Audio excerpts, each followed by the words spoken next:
Hi there, I'm Faida, and today we're going to be talking about the African diaspora in Mexico. Freedom is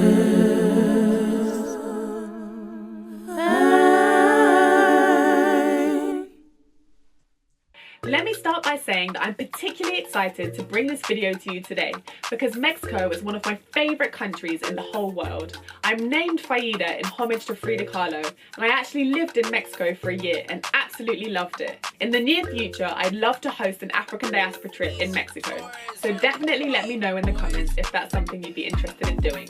And without further ado, let's get to it. Mexico was one of the last countries in Latin America to formally recognize its Afro-descent population. In 2015, for the first time in 200 years, the Mexican government did a formal survey of the country's Afro-Mexican population.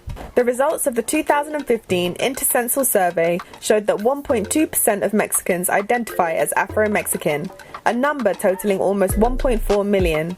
Another 500,000 identified as partially Afro-descendant, bringing the total to a collective 1.7%.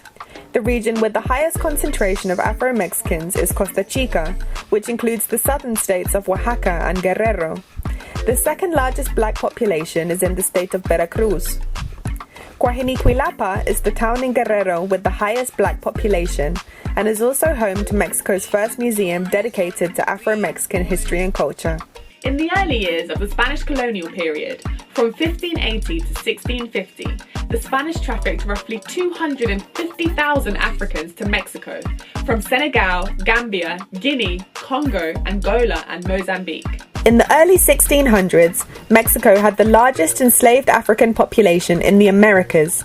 Naturally, this resulted in interracial offspring between African, Spanish, and indigenous populations. Enslaved Africans worked largely in agriculture, silver mines, and in sugar plantations. This valuable contribution played a key role in Mexico's economic growth. Enslaved Africans who escaped captivity formed communities across Mexico known as palenques, the Spanish word for settlements of escaped slaves.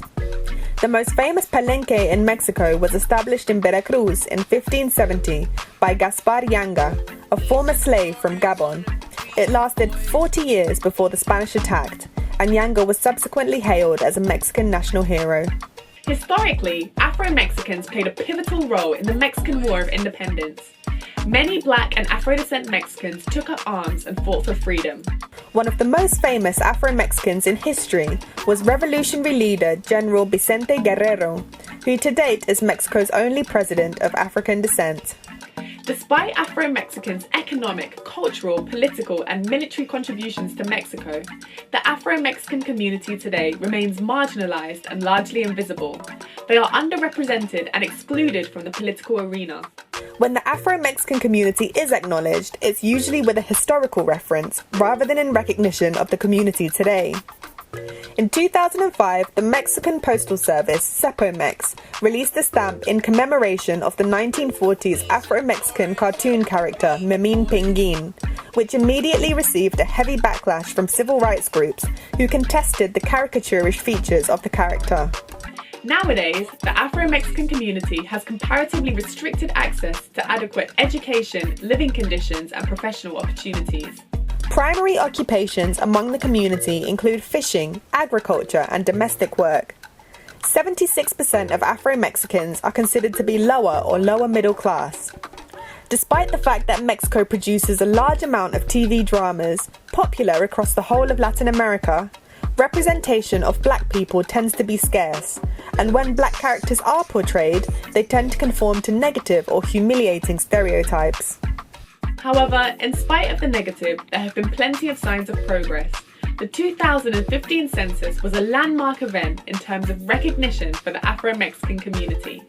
The following year, governmental anti-discrimination body, CONPRED, launched the campaign Soy Afro, I Am Afro, designed to raise awareness of the Afro-Mexican community and foster a sense of pride. There have been several organisations and projects in recent years whose aim has been to gain recognition for the Afro-Mexican population. Mexico Negro is the country's most recognised organisation to advocate for Afro-Mexican rights.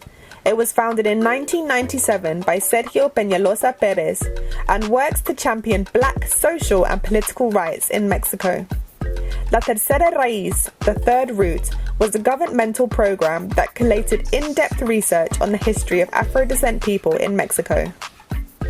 Huella Negra is an initiative dedicated to raising visibility for Afro-descendant Mexicans and eradicating the negative and racist stereotypes that beleaguer the community, such as that black people are aggressive, unintelligent, and lazy.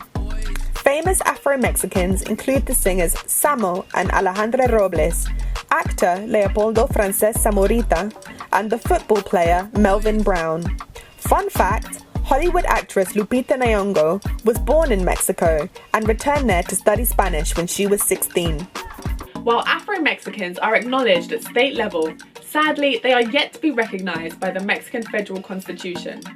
With another national census planned for 2020, it will be interesting to see the percentage of Mexicans that claim their African heritage.